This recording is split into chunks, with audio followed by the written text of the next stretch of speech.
Hello, my dear students. Welcome to Learn Easily channel. ರೊಟ್ಟಿ story by P Lankesh. ಈ ಒಂದು ಕಥೆಯ ಕನ್ನಡದ ಸರಳ ಸಾರಾಂಶವನ್ನು ಡಿಸ್ಕಸ್ ಮಾಡೋಣ. ಪಿ ಲಂಕೇಶ್ರವರು 1970ರಲ್ಲಿ ಪ್ರಕಟಿಸವಾದಂತಹ ಕತೆ ರೊಟ್ಟಿ. ಈ ರೊಟ್ಟಿ ಎಂಬ ಕಥೆಯನ್ನು ಪಿ ಲಂಕೇಶ್ರವರ ನಾನಲ್ಲ ಕಥಾ ಸಂಕಲನದಿಂದ ಆಯ್ಕೆ ಮಾಡಿಕೊಳ್ಳಲಾಗಿದೆ. ಈ ಒಂದು ಕಥೆಯು ಶ್ರೀಮಂತರು ಮತ್ತು ಬಡವರ ನಡುವಿನ ಸಂಘರ್ಷವನ್ನು ನಿರೂಪಿಸುವಂತಹ ಕಥೆಯಾಗಿದೆ. ಕಥೆಯಲ್ಲಿ ಒಬ್ಬ ಹಸಿದ ಭಿಕ್ಷುಕ ರೈಲ್ವೆ ಪ್ಲಾಟ್ಫಾರಂನಲ್ಲಿ ಒಂದು ರೊಟ್ಟಿಯನ್ನು ಕಸಿದುಕೊಂಡು ಓಡಿ ಹೋದಾಗ ಅಲ್ಲಿರ್ತಕ್ಕಂಥ ಒಬ್ಬ ಮಹಿಳೆ ತೀವ್ರ ಸಂಕಷ್ಟವನ್ನು ಅನುಭವಿಸ್ತಾಳೆ. ಆ ಸಂಕಷ್ಟದ ನಂತರ ಆ ಭಿಕ್ಷುಕನಿಗೆ ಕಠಿಣ ಶಿಕ್ಷೆ ಪೊಲೀಸರ ಕಡೆಯಿಂದ ಸಿಗುತ್ತೆ. ನಂತರ ಆ ಮಹಿಳೆ ತಪ್ಪಾಗಿ ತಾನು ತಪ್ಪು ಮಾಡಿದೆ ಅಂತಕ್ಕಂಥದ್ದು ಮತ್ತೆ ಸಮಾಜದಿಂದ ಆ ಮಹಿಳೆಯನ್ನ ಎಲ್ಲರೂ ಸಮಾಜದಿಂದ ದೂಷಿಸಲ್ಪಡ್ತಾಳೆ. ಅಂದ್ರೆ ಅಲ್ಲಿ ಸೇರಿರ್ತಕ್ಕಂಥವರೆಲ್ಲ ಆಕೆಯನ್ನ ನಿಂದಿಸ್ತಾರೆ. ಈ ರೀತಿಯ ಒಂದು ಹಿನ್ನೆಲೆಯನ್ನು ಒಳಗೊಂಡಿರತಕ್ಕಂತಹ ಕತೆ. ಈ ಕಥೆಯ ಒಂದು ಥೀಮ್ಗಳನ್ನು ಗಮನಿಸಿದಾಗ ಒಂದು ಸಾಮಾಜಿಕ ಅನ್ಯಾಯ ಮತ್ತೆ ಬೂಟಾಟಿಕೆ. ಅಂದ್ರೆ ಕಥೆಯು ಹಸುವಿನಿಂದ ಬಳಲ್ತಾ ಇರತಕ್ಕಂತಹ ಭಿಕ್ಷುಕನನ್ನ ಆರಂಭದಲ್ಲಿ ಕಡೆಗಣಿಸಿದ ಜನಸಮೂಹ ನಂತರ ಆ ಮಹಿಳೆಯ ವಿರುದ್ಧ ತಿರುಗಿ ಬಿದ್ದು ಅವಳನ್ನ ಕ್ರೂರಳು ಅಂತ ಕರೀತಕ್ಕಂಥದ್ದು ಬೂಟಾಟಿಕೆ. ಹಸಿವು ಮತ್ತು ಬಡತನ, ಭಿಕ್ಷುಕನ ಕಳ್ಳತನವು ಹಸಿವಿನ ನೇರ ಪರಿಣಾಮವನ್ನು ಇಲ್ಲಿ ತೋರಿಸುತ್ತೆ. ಆದರೆ ಮಹಿಳೆಗೆ ಸಾರ್ವಜನಿಕವಾಗಿ ಅವಮಾನವಾಗುವುದು ಬಡತನ ಮತ್ತು ಹತಾಶೆಯ ವ್ಯಾಪಕ ಸಮಸ್ಯೆಯನ್ನು ಎತ್ತಿ ತೋರಿಸುತ್ತೆ. ಮಹಿಳೆಯರ ದುರ್ಬಲತೆ ಮತ್ತು ಅಧಿಕಾರ ದುರುಪಯೋಗ. ಕಥೆಯು ಪೊಲೀಸರು ಭಿಕ್ಷುಕನ ವಿರುದ್ಧ ಅತಿಯಾದ ಬಲವನ್ನು ಬಳಸತಕ್ಕಂಥದ್ದನ್ನು ಸಹ ಇಲ್ಲಿ ನಾವು ಕಾಣಬಹುದು. ಮತ್ತು ಸಾಮಾಜಿಕ ನಿರಾಸಕ್ತಿ, ಭಿಕ್ಷುಕನ ದುಸ್ಥಿತಿಯ ಬಗ್ಗೆ ಅಲ್ಲಿ ಸೇರ್ತಕ್ಕಂಥ ಜನಸಮೂಹ ಆರಂಭಿಕವಾಗಿ ನಿರಾಸಕ್ತಿ ಹೊಂದಿರ್ತಾರೆ. ನಂತರ ಮಹಿಳೆಯ ಮೇಲಿನ ಅವರ ಕ್ರೌರ್ಯ, ತನ್ನ ಅಗತ್ಯಗಳನ್ನು ಪೂರೈಸಲಿ ಸಮಾಜದ ವೈಫಲ್ಯವನ್ನು ಈ ಕತೆ ಎತ್ತಿ ತೋರಿಸುತ್ತೆ. ಬನ್ನಿ ಈ ಕಥೆಯ ಸಾರಾಂಶವನ್ನು ಇಲ್ಲಿ ಕಲಿತಾ ಸಾಗೋಣ. ಇಲ್ಲಿ ಈ ಒಂದು ಕಥೆಯು ಸಿಂಗಾರಪೇಟೆಯ ನಿಲ್ದಾಣದಲ್ಲಿನ ಒಂದು ಬೇಸಿಗೆಯ ದಿನ ಪ್ರಾರಂಭವಾಗುತ್ತೆ. ಅದು ಒಂದು ರೈಲ್ವೆ ನಿಲ್ದಾಣ. ಅಲ್ಲಿ ನೊಣಗಳು, ಜನಸಂದಣಿ ಮತ್ತು ಎಲ್ಲ ತೇವಾಂಶದಿಂದ ಕೂಡಿರತಕ್ಕಂಥ ವಾಸನೆಯ ವಾತಾವರಣ ಇರುತ್ತೆ. ಆ ನಿಲ್ದಾಣವು ಕೂಲಿಗಳಿಂದ ತುಂಬಿರುತ್ತೆ. ಹರಿದ ಬಟ್ಟೆ ಧರಿಸಿದ ಜನರು ಮತ್ತು ಕೊಳಕು ಮಕ್ಕಳಿಂದ ತುಂಬಿ ಆ ನಿಲ್ದಾಣ ಗಿಜ್ಗುಡ್ತಾ ಇತ್ತು. ಗೋಡೆಗಳ ಮೇಲೆ ಅಲ್ಲಿ ಏನೋ ಅರ್ಥವಾಗದ ಬಣ್ಣ ಬಣ್ಣದ ಚೀಟಿಗಳು, ಪೋಸ್ಟರ್ಗಳು, ಒಂದು ನಿಂದನೆಯ ಮಾತುಗಳು ತುಂಬಿ ಹೋಗಿರುತ್ತೆ. ಇದು ಆ ಒಬ್ಬ ಮಹಿಳೆ ಅಲ್ಲಿ ಇರ್ತಾಳೆ, ಆಕೆಗೆ ಅರ್ಥ ಆಗೋದಿಲ್ಲ. ನಿಲ್ದಾಣದ ಹಿಂದೆ ಆ ನೆಲದಿಂದ ಆಕಾಶದವರೆಗೂ ದಟ್ಟವಾದ ಹೊಗೆ ಆವರಿಸಿರುತ್ತೆ. ಅಂದರೆ ಆ ಪಟ್ಟಣದ ಹೊಗೆ ಆವರಿಸಿರುತ್ತೆ.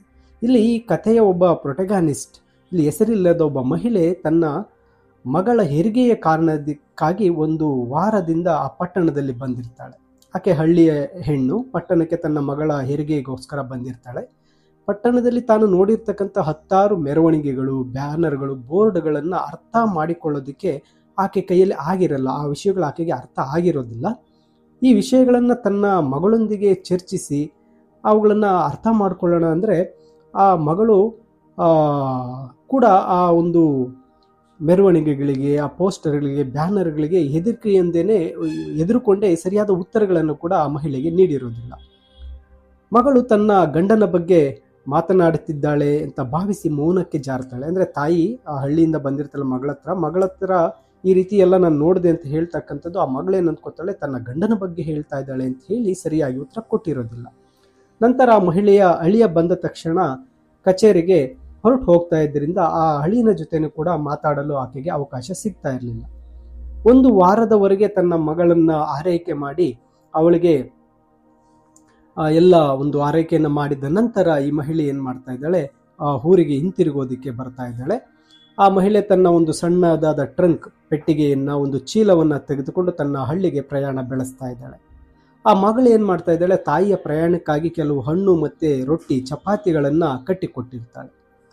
ಆ ಮಹಿಳೆ ಏನು ಮಾಡ್ತಾ ಇದ್ದಾಳೆ, ಆ ರೈಲ್ವೆ ನಿಲ್ದಾಣಕ್ಕೆ ಆ ನಡಿಗೆಯ ಮೂಲಕ ಅಂದರೆ ನಡ್ಕೊಂಡೇ ಹೋಗ್ತಾ ಇದ್ದಾಳೆ. ಆಕೆಯ ಮಗಳ ಮನೆಯಿಂದ ರೈಲ್ವೆ ನಿಲ್ದಾಣಕ್ಕಿರುವ ದೂರ 4 ಮೈಲಿಗಳು. ಆ ಸುಡುವಂಥ ಬಿಸಿಲಿನಲ್ಲಿ ಒಬ್ಬಳೇ ನಡೆಯೋದ್ರಿಂದ ಅವಳು ತುಂಬ ಟಯರ್ಡ್ ಆಗ್ತಾಳೆ. ಆದರೆ ಅಲ್ಲಿ ಒಂದು ಗಾಡಿ ತೆಗೆದುಕೊಂಡು ಹೋಗೋದ್ರ ಬಗ್ಗೆ ಯೋಚಿಸ್ತಾಳೆ. ಆದರೆ ₹2 ಕೊಟ್ಟು ಒಂದು ಗಾಡಿಯಲ್ಲಿ ಹೋಗೋದಕ್ಕೆ ಆಕೆ ಏನು ಮಾಡ್ತಾಳೆ, ಆ ಒಂದು ಹಣವನ್ನು ಉಳಿಸೋದಕ್ಕೋಸ್ಕರ, ಖರ್ಚನ್ನು ತಪ್ಪಿಸೋದಕ್ಕೋಸ್ಕರ 4 ಕಿಲೋಮೀಟರ್ ಬಿಸಿಲಿನಲ್ಲೇ ನಡ್ಕೊಂಡು ಆ ಒಂದು ರೈಲ್ವೆ ಸ್ಟೇಷನ್ಗೆ ಬಂದಿರ್ತಾಳೆ. ಜನಸಂದಣಿಯಿಂದ ತುಂಬಿರ್ತಕ್ಕಂಥ ಪ್ಲಾಟ್ಫಾರ್ಮ್ ತಲುಪಿದ ನಂತರ 4 ಮೈಲಿಗಳು ನಡೆದಿದ್ದರಿಂದ ಆಕೆಗೆ ತುಂಬ ಟಯರ್ಡ್ ಆಗಿರ್ತಾಳೆ. ಒಂದು ಕಂಬದ ಬಳಿ ಬಂದು ಕೂತ್ಕೋತಾಳೆ.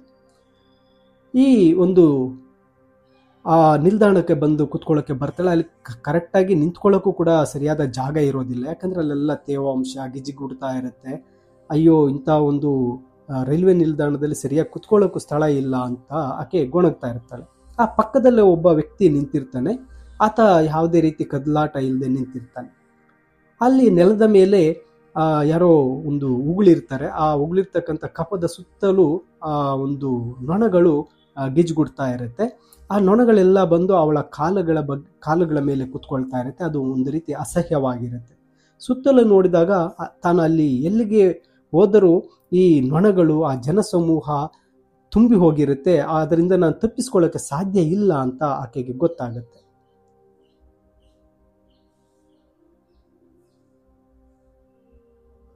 ಅಲ್ಲಿ ಪಕ್ಕದಲ್ಲಿ ನಿಂತಿರ್ತಕ್ಕಂತಹ ವ್ಯಕ್ತಿ ಹೇಗಿರ್ತಾನೆ ಅಂದರೆ, ತಲೆಮಾರುಗಳಿಂದ ಬಿಟ್ಟಿರ್ತಕ್ಕಂಥ ಉದ್ದನೆಯ ಕೂದಲುಗಳು ಕೆಳಗೆ ಕಾಲಿನವರೆಗೂ ಬಂದಿರುತ್ತೆ. ಅದು ಭುಜದಿಂದ ಪಾದದವರೆಗೂ ಒಂದು ಹಸಿರು ಕೊಳಕು ಬಟ್ಟೆ ಧರಿಸಿರ್ತಾನೆ. ಆ ವ್ಯಕ್ತಿ ಎಲ್ಲಿಗೂ ಹೋಗದೆ ಅಲ್ಲೇ ನಿಂತಿರ್ತಾನೆ. ಆ ವ್ಯಕ್ತಿಯನ್ನು ನೋಡಿದ ತಕ್ಷಣ ಆ ಮಹಿಳೆಗೆ ಒಂದು ರೀತಿ ಕುತೂಹಲ ಮೂಡುತ್ತೆ. ಆಕೆ ಆ ಗಮನವನ್ನು ಬೇರೆ ಕಡೆಗೆ ಸೆಳೆಯೋದಕ್ಕೋಸ್ಕರ ಕೆಮ್ತಾಳೆ. ಆ ವ್ಯಕ್ತಿ ನಿಧಾನವಾಗಿ ಮತ್ತೆ ಒಂದು ರೀತಿ ಒಂದು ಮೆಕ್ಯಾನಿಕಲ್ ಆಗಿ, ಒಂದು ಯಾಂತ್ರಿಕವಾಗಿ ಕತ್ತನ್ನು ತಿರುಗಿಸ್ತಾನೆ.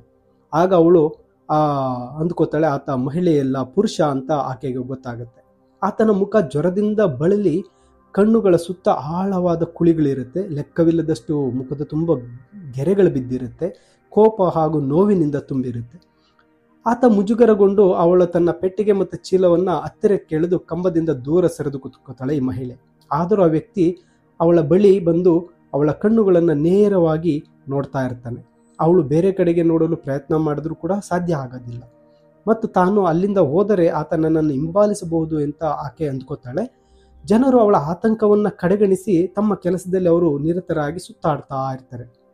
ಅವಳು ಭಯದ ಒಂದು ನೋವನ್ನು ಮತ್ತು ಆ ಮನುಷ್ಯನ ಬಗ್ಗೆ ಯಾರಿಗಾದ್ರೂ ಹೇಳಿ ನಿಲ್ಲಿಸುವ ಒಂದು ಆಸೆಯನ್ನು ಆಕೆ ಅನುಭವಿಸ್ಕೊತಾಳೆ. ಆದರೆ ಆ ಧೈರ್ಯ ಅವಳಿಗೆ ಇರೋದಿಲ್ಲ. ಏನಾದರೂ ಆಗಲಿ ಅಂತ ಯೋಚಿಸ್ತಾ ಆಕೆ ಅಲ್ಲೇ ಇರಲು ನಿರ್ಧರಿಸ್ತಾಳೆ. ಬುಟ್ಟಿಗಳು, ಚೀಲಗಳು ಮತ್ತು ಪಾತ್ರೆಗಳನ್ನು ಹಿಡಿದು ಅನೇಕ ಕೊಳಕು ಜನರು ಕಂಬಗಳ ಬಳಿ ಕಾಯ್ತಾ ಇರ್ತಾರೆ. ಕುಳಿತುಕೊಂಡು ಎಲ್ಲಂದರಲ್ಲಿ ಉಗುಳ್ತಾ ಇರ್ತಾರೆ. ಇದು ಅವಳಿಗೆ ತಲೆ ಸುತ್ತುವಂತೆ ಮಾಡ್ತಾ ಇರುತ್ತೆ.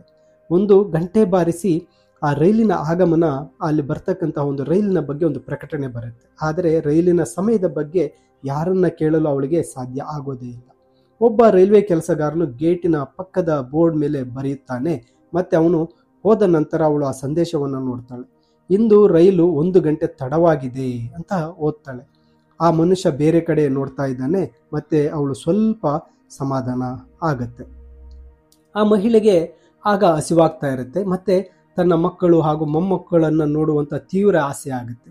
ಜನರ ಮುಂದೆ ತಿನ್ನುವ ಅಭ್ಯಾಸವಿಲ್ಲದೆ ಇದ್ದರೂ ಅವಳ ಹೊಟ್ಟೆ ಮತ್ತು ಆ ಒಂದು ಹಸಿವಿಗಾಗಿ ಅವಳು ನಿಧಾನವಾಗಿ ತಾನು ಚೀಲವನ್ನು ತೆರೆದು ತಂದಿರತಕ್ಕಂಥ ರೊಟ್ಟಿಗಳನ್ನು ಹೊರತೆಗಿತಾಳೆ. ಅವಳು ಪ್ಯಾಕೆಟನ್ನು ಬಿಚ್ಚಿ ಅದನ್ನು ತನ್ನ ಒಂದು ಮಡಿಲ ಮೇಲೆ ಇಟ್ಕೊಳ್ಳುವಾಗ ಕನಿಷ್ಠ 2 ರೊಟ್ಟಿಗಳನ್ನು ತನ್ನ ಚಿಕ್ಕ ಮೊಮ್ಮಗನಿಗಾಗಿ ಇಡಲು ಯೋಚನೆ ಮಾಡ್ತಾಳೆ. ಅವಳು ಒಂದನ್ನು ಪಕ್ಕಕ್ಕೆ ಇಟ್ಟು ಉಳಿದವುಗಳನ್ನು ಕಾಗದದಲ್ಲಿ ಸುತ್ತಿ ಪಕ್ಕದಲ್ಲಿ ಇಟ್ಕೋತಾಳೆ. ಅಲ್ಲೇ ನಿಂತಿರ್ತಕ್ಕಂತಹ ಉದ್ದ ಕೂದಲಿರ್ತಕ್ಕಂಥ ಮನುಷ್ಯ ಕೇವಲ ಒಂದು 4 ಗಜಗಳ ದೂರದಲ್ಲಿ ನಿಂತಿರ್ತಾನೆ. ಆತ ಆ ಹೆಣ್ಣು ತಿಂತಾ ಇರ್ತಕ್ಕಂಥ ರೊಟ್ಟಿಗಳನ್ನು ತೆರೆದ ಕಣ್ಣುಗಳಿಂದ ನೋಡ್ತಾ ಇರ್ತಾನೆ. ಅವನ ಕಣ್ಣುಗಳಲ್ಲಿರುವುದು ಜ್ವರವಲ್ಲ, ದುಃಖವಲ್ಲ, ಆದರೆ ಹಸಿವು ಎಂದು ಅವಳಿಗೆ ಅರ್ಥ ಆಗಿಬಿಡುತ್ತೆ. ಅವಳು ಅವನಿಗೆ ಒಂದು ರೊಟ್ಟಿ ಕೊಡಲು ಯೋಚನೆ ಮಾಡ್ತಾಳೆ. ಆದರೆ ಆ ವ್ಯಕ್ತಿಯನ್ನು ನೋಡಿದ್ರೆ ಏನೋ ಒಂದು ರೀತಿ ಅಪಾಯಕಾರಿ ವ್ಯಕ್ತಿ ಅಂತ ಅನಿಸುತ್ತೆ. ಈಗ ಆತ್ಮೀಯತೆ ಬೆಳೆಸಿಕೊಳ್ಳಲು ಆಕೆಗೆ ಇಷ್ಟ ಇರೋದಿಲ್ಲ. ಅವಳು ಅನುಮಾನ ಮತ್ತು ಭಯದಿಂದ ತುಂಬಿ ಹೋಗಿರ್ತಾಳೆ. ಅವಳು ರೊಟ್ಟಿಯನ್ನು ಬೇಗನೆ ಸುತ್ತಾ ಇದ್ದಾಗ ಆ ಮನುಷ್ಯ ನೇರವಾಗಿ ಅವಳ ಕಡೆಗೆ ಜಿಗಿದು ಆ ಎಲ್ಲ ರೊಟ್ಟಿಗಳನ್ನು ಕಸಿದುಕೊಂಡು ತಿನ್ನಲು ಪ್ರಾರಂಭಿಸ್ತಾನೆ. ಆ ಬೆಚ್ಚಿ ಬಿದ್ದಂತಹ ಅವಳು ಎದ್ದು ನಿಂತು ಹೇ ಕಳ್ಳ ಕಳ್ಳ ಅಂತ ಜೋರಾಗಿ ಕಿರಿಸ್ತಾಳೆ. ಜನರು ಆಗ ಆ ಕೂಗನ್ನು ಕೇಳಿಸ್ಕೊಂಡು ಅವಳ ಸುತ್ತಲೂ ಸೇರೋಕ್ಕೆ ಶುರು ಮಾಡ್ತಾರೆ. ಕ್ರೂರವಾದ ಕಣ್ಣುಗಳನ್ನು ಹೊಂದಿರತಕ್ಕಂತಹ ಎತ್ತರದ ಮನುಷ್ಯನು ಏನಾಯ್ತು ಅಂತ ಕೇಳ್ತಾ ಬರ್ತಾನೆ. ಅವನು ಕದ್ದ, ನನ್ನ ರೊಟ್ಟಿಗಳನ್ನು ಕದ್ದ ಅಂತ ಅವಳು ಆ ಮಹಿಳೆ ಹೇಳೋಕ್ಕೆ ಶುರು ಮಾಡ್ತಾಳೆ. ಅವನು ಏನು ಕದ್ದನೆಂದು ಕೇಳಿದಾಗ ಅವನು ರೊಟ್ಟಿ ಕದ್ದ ಅಂತ ಹೇಳ್ತಾ ಇರ್ತಾಳೆ. ಅವನು ತಿನ್ನುತ್ತಾ ಇರುವುದು ನನ್ನ ರೊಟ್ಟಿ ಅಂತ ಉತ್ತರಿಸ್ತಾಳೆ. ಆ ವ್ಯಕ್ತಿ ಹಸಿದಂತಹ ಉದ್ದ ಕೂದಲಿನ ಮನುಷ್ಯ ಆ ಸುತ್ತಲೂ ನಡೀತಾ ಇರ್ತಕ್ಕಂಥದ್ದು ಏನು ಅನ್ನೋದೇ ಅರಿವೇ ಇರೋದಿಲ್ಲ. ರೊಟ್ಟಿಯನ್ನ ಅಗಿತಾ ಇರ್ತಾನೆ. ಅದಾಗಲೇ ಅರ್ಧ ರೊಟ್ಟಿಯನ್ನ ತಿಂದು ಮುಗಿಸಿರ್ತಾನೆ. ಅವನ ನೋಟವನ್ನ ನೋಡಿದಾಗ ಅವನಿಗೆ ಎಷ್ಟು ದಿನಗಳಿಂದಲೂ ಆ ರೊಟ್ಟಿಗಾಗಿ ಕಾಯ್ತಾ ಇತ್ತ ಅನ್ನೋ ರೀತಿ ಕಾಣ್ತಾ ಇರುತ್ತೆ. ಅವನ ಪಂಚೆ ಸರಿಯಾಗಿ ಕಟ್ಕೊಂಡಿರೋದಿಲ್ಲ, ಅವನ ಕಾಲುಗಳನ್ನು ಅವು ಮುಚ್ಚಿರೋದಿಲ್ಲ, ಅವನು ಹಾಕಿರ್ತಕ್ಕಂತಹ ಅಂಗಿ ಅವನ ಎದೆಯನ್ನೆಲ್ಲ ತೋರಿಸ್ತಾ ಇರುತ್ತೆ. ಅವನ ಕೂದಲು ಜಡೆಯಾಗಿ ಉದ್ದವಾಗಿ ಇದೆ. ಅವನ ತುಂಬ ಗಡ್ಡವನ್ನು ಬೆಳೆಸಿರ್ತಾನೆ. ನೋಡೋದಕ್ಕೆ ತುಂಬ ವಿಕಾರವಾಗಿ ಕಾಣ್ತಾ ಇರ್ತಾನೆ. ಅಲ್ಲಿ ಸೇರಿರ್ತಕ್ಕಂಥ ಜನವೆಲ್ಲ ಏನು ಮಾಡ್ತಾರೆ, ಒಂದು ರೀತಿ ಬೇರೆ ಬೇರೆ ರೀತಿಯಾಗಿ ಪ್ರತಿಕ್ರಿಯೆ ನೀಡ್ತಾರೆ. ಕೆಲವರು ಗೊಣಗ್ತಾರೆ, ಕೆಲವರು ದೂರ ಹೋಗ್ತಾರೆ, ಮತ್ತೆ ಕೆಲವರು ತಟಸ್ಥರಾಗಿ ನಿಂತ್ಕೊಂಡು ನೋಡ್ತಾ ಇರ್ತಾರೆ. ಅಲ್ಲೇ ಒಬ್ಬ ವ್ಯಕ್ತಿ, ಒಂದು ರೀತಿ ಕ್ರೂರವಾದ ಕಣ್ಣುಗಳನ್ನು ಹೊಂದಿರತಕ್ಕಂಥ ಒಬ್ಬ ತೆಳ್ಳಗಿನ ವ್ಯಕ್ತಿ ಆ ಮಹಿಳೆಯನ್ನ ಕೇಳ್ತಾನೆ, ಇಷ್ಟೆಲ್ಲ ಕೂಗಾಡಲು ಇದೇನಾ ಯೋಗ್ಯ? ಅವನು ಏನು ಕದ್ದಿದ್ದಾನೆ ಅಂತ ಕೂಗಾಡ್ತಾ ಇದೀಯಾ ಅಂತ ಹೇಳಿ ಒಂದು ಒರಟಾಗಿ ಕೇಳ್ತಾನೆ. ಅವನು ಕೇಳಿದಂತಹ ಧ್ವನಿ ಅಲ್ಲಿ ನಿಂತಿರೋರಿಗೆಲ್ಲ ಕೆಲವರಿಗೆ ಒಂದು ರೀತಿ ನಗೆಯನ್ನು ತರಿಸುತ್ತೆ. ಈಗ ಆ ಮಹಿಳೆ ಒಂದು ರೀತಿ ಅಸಹಾಯಕಳಾಗಿ ನಿಂತು ಬಿಡ್ತಾಳೆ. ಆಕೆ ಒಂದು ರೀತಿ ನಡುಗೋಕೆ ಶುರು ಮಾಡ್ತಾಳೆ. ಅವನು ಆ ರೊಟ್ಟಿಯನ್ನು ತನ್ನಿಂದ ಕಸಿದುಕೊಂಡ ಅಂತ ಹೇಳಿ ಅವಳು ಹೇಳೋದಕ್ಕೆ ಪ್ರಾರಂಭಿಸ್ತಾಳೆ. ಮತ್ತೆ ಅಲ್ಲಿರ್ತಕ್ಕಂಥವ್ರಿಗೆ ಹೇಳ್ತಾಳೆ, ಅವನು ನನ್ನ ರೊಟ್ಟಿಯನ್ನು ಕದ್ದುಕೊಂಡ ಅಂತೇಳಿ ತಡವರಿಸಿ ಹೇಳ್ತಾಳೆ. ಆ ಪಕ್ಕದಲ್ಲಿ ನಿಂತಿರ್ತಕ್ಕಂಥ ಮನುಷ್ಯ ಹೇಳ್ತಾನೆ, ಅವನಿಗೆ ಹಸುವಾಗಿತ್ತು, ಅವನಿಗೆ ತುಂಬ ಹಸುವಾಗಿತ್ತು, ಕದ್ದುಕೊಂಡ, ಅದಕ್ಕೆ ಯಾಗೆಷ್ಟು ಕೂಗಾಡಿ ರಂಪ ಮಾಡ್ತೀಯಾ ಅಂತ ಹೇಳ್ತಾನೆ. ಅಲ್ಲಿ ಸೇರಿರ್ತಕ್ಕಂಥ ಜನವು ಕೂಡ ಇದು ಒಂದು ರೀತಿ ಸರಿ ಅನ್ನೋದು ಕೂಡ ಒಪ್ಕೊಂಡ್ಬಿಡ್ತಾರೆ. ಮತ್ತೆ ಗೊಂದಲ ಮತ್ತೆ ಕೋಪದಿಂದ ಆ ಮಹಿಳೆ ಒಂದು ರೀತಿ ತಡಬಾಡಿಸ್ತಾ, ಅವನು ಕೇಳಿದ್ದರೆ ನಾನೇ ಕೊಟ್ಬಿಡ್ತಾ ಇದ್ದೆ, ಅವನು ಕದ್ಕೋಬಿಟ್ಟ ಅಂತ ಹೇಳ್ತಾಳೆ. ಅವಳ ಮಾತುಗಳು ಆ ಸುತ್ತಮುತ್ತಲಿನ ಗದ್ದಲ ಮತ್ತು ನಗು ಮತ್ತು ಕೂಗುಗಳಿಂದ ಮುಳುಗು ಹೋಗಿರುತ್ತೆ. ಅದು ಯಾರಿಗೂ ಸಹ ಕೇಳೋದೇ ಇಲ್ಲ. ಅಲ್ಲಿ ದುರ್ಬಲವಾಗಿ ಒಂದು ರೀತಿ ಇನ್ನೊಬ್ಬ ಮನುಷ್ಯ ಬರ್ತಾನೆ. ಅವನು ಆ ಮಹಿಳೆಯನ್ನ ಗೇಲಿ ಮಾಡುತ್ತಾ, ಅವಳಂತ ಜನರು ಯಾವಾಗಲೂ ಕೊಡುತ್ತಿದ್ದೆವು ಅಂತ ಹೇಳ್ತಾ ಇರ್ತಾರೆ, ಆದರೆ ಸರಿಯಾಗಿ ಕೊಡಲ್ಲ ಅಂತ ಹೇಳಿ ಒಂದು ರೀತಿ ಚೇಷ್ಟೆ ಮಾಡಿ ಹೇಳ್ತಾನೆ.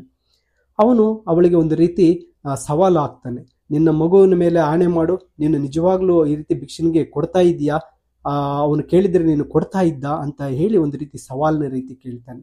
ಅಲ್ಲಿ ಮತ್ತೊಬ್ಬ ವ್ಯಕ್ತಿ ಆಣೆ ಮಾಡುವಂಥ ಅಗತ್ಯ ಏನಿದೆ ಅಂತ ಹೇಳಿ ಗೇಲಿ ಮಾಡ್ತಾನೆ. ಇಲ್ಲಿ ಮಹಿಳೆಯ ಕಡೆಗೆ ಯಾರೂ ಮಾತಾಡೋದೇ ಇಲ್ಲ.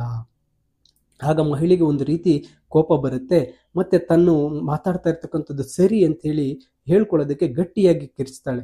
ನನ್ನ ಮೇಲೆ ಆಣೆ ಮಾಡಿ ಹೇಳಬೇಕಾ? ನಾನು ಯಾರ ಮೇಲೆ ಯಾಕೆ ಆಣೆ ಮಾಡಿ ಹೇಳಬೇಕು? ನನಗೆ ಬೇಕಿದ್ದರೆ ಕೊಡ್ತಾ ಇದ್ದೆ, ಇಲ್ದಿದ್ರೆ ಇಲ್ಲ ಅಂತ ಹೇಳಿ ಹೇಳ್ತಾಳೆ. ಆಗ ಒಬ್ಬ ಮಹಿಳೆ ಕೈಯಿಂದ ಒಂದು ನಾಯಿ ಆ ಒಂದು ರೊಟ್ಟಿಯನ್ನು ಕಸಿದುಕೊಂಡು ತಿಂತಾ ಇದೆ, ಮತ್ತೆ ನೀವು ನನ್ನನ್ನು ಬೈತಾ ಇದ್ದೀರಾ ಅಂತ ಹೇಳಿ ಆಕೆ ಹೇಳ್ತಾಳೆ, ನಿಮಗೆ ನಾಚಿಕೆ ಆಗೋದಿಲ್ವೇ? ನಿಮಗೆ ಯಾರು ಹೆಂಡತಿ ಮಕ್ಕಳು ಇಲ್ಲವೇ ಅಂತ ಹೇಳಿ, ನಾಯಿಗಳೇ ಅಂತೇಳಿ ಜನ ಸಮೂಹನ ಅಲ್ಲಿ ಸೇರಿರ್ತಕ್ಕಂಥ ಜನರನ್ನು ಬೈತಾಳೆ. ಆ ಜನರು ಮತ್ತಷ್ಟು ಕೋಪದಿಂದ ಆಕೆಯನ್ನು ಬೈಯೋಕ್ಕೆ ಶುರು ಮಾಡ್ತಾರೆ. ಅಲ್ಲಿ ಪರಿಸ್ಥಿತಿ ಸ್ವಲ್ಪ ಉಲ್ಬಣಗೊಳ್ಳುತ್ತೆ.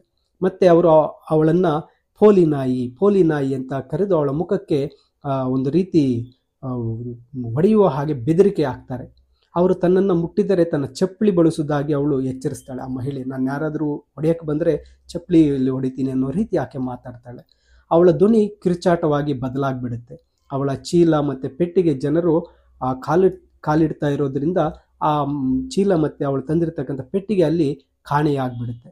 ಲೆಕ್ಕವಿಲ್ಲದಷ್ಟು ಜನರು ಸೇರ್ತಾಳೆ. ಆ ಮಹಿಳೆ ಉಗುಳ್ತಾಳೆ, ಜನಸಮೂಹ ನಗ್ತಾ ಇರುತ್ತೆ, ಚಪ್ಪಾಳೆ ತಟ್ತಾ ಇರ್ತಾರೆ, ಸಾವಿರಾರು ಕಣ್ಣುಗಳು ಅವಳನ್ನೇ ನೋಡ್ತಾ ಇರುತ್ತೆ.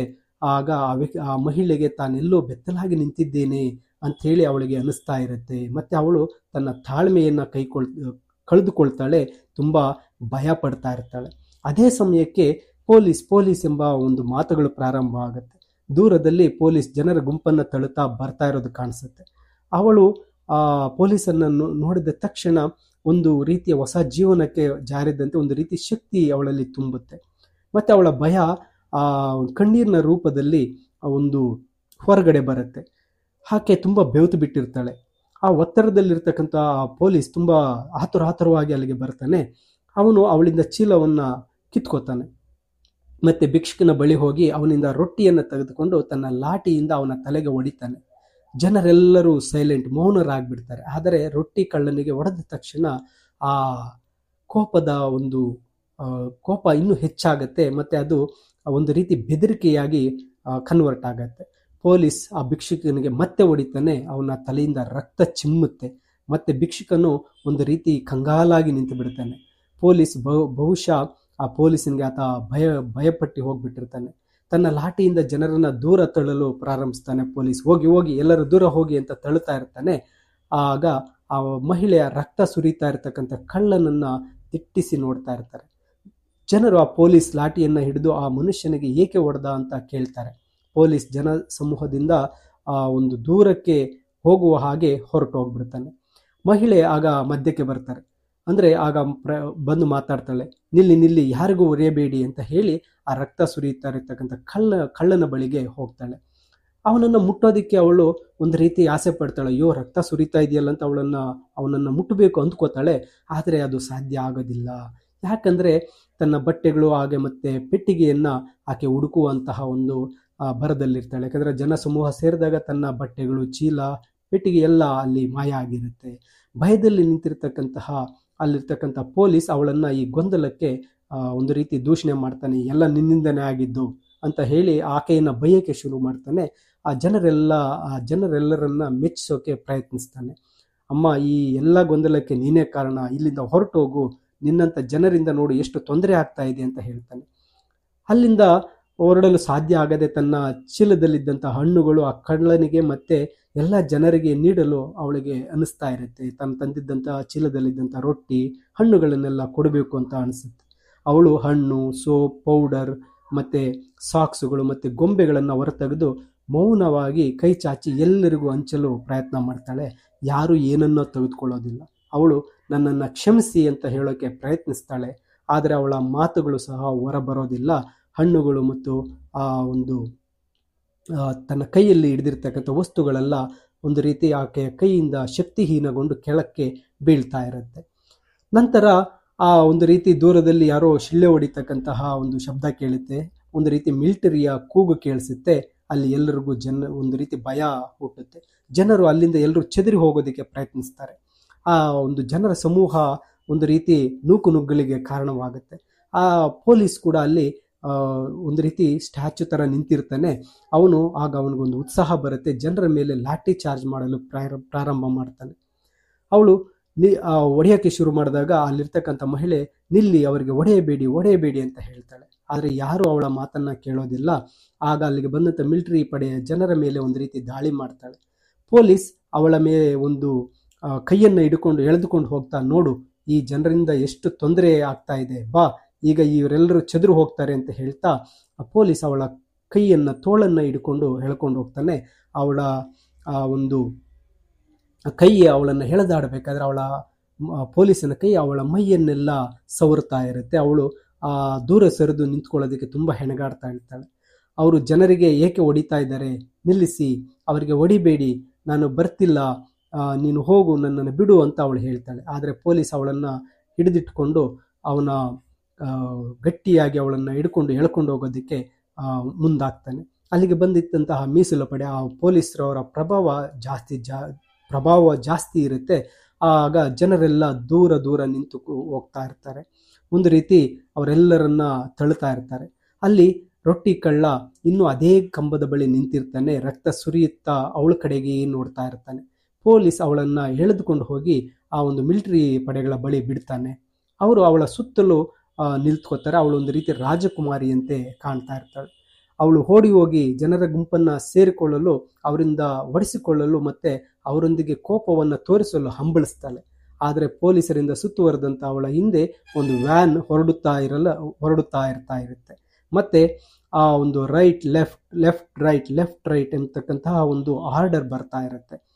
ಅದನ್ನ ಅವಳು ಕೇಳಿಸ್ಕೊಂಡವಳು ಆಕೆ ಕೇಳ್ತಾಳೆ, ಎಲ್ಲಿಗೆ ಅಂತ ಕೇಳಿದಾಗ ಅವರಲ್ಲಿರ್ತಕ್ಕಂಥ ಒಬ್ರು, ಬನ್ನಿ ಮೇಡಮ್, ನಾವು ನಿಮ್ಮ ಮನೆಗೆ ಕಳಿಸ್ತೇವೆ ಅಂತ ಉತ್ತರಿಸ್ತಾರೆ. ಅವಳು ಹಿಂತಿರುಗಿ ನೋಡಿದಾಗ ಕಣ್ಣೀರು ತುಂಬುತ್ತೆ.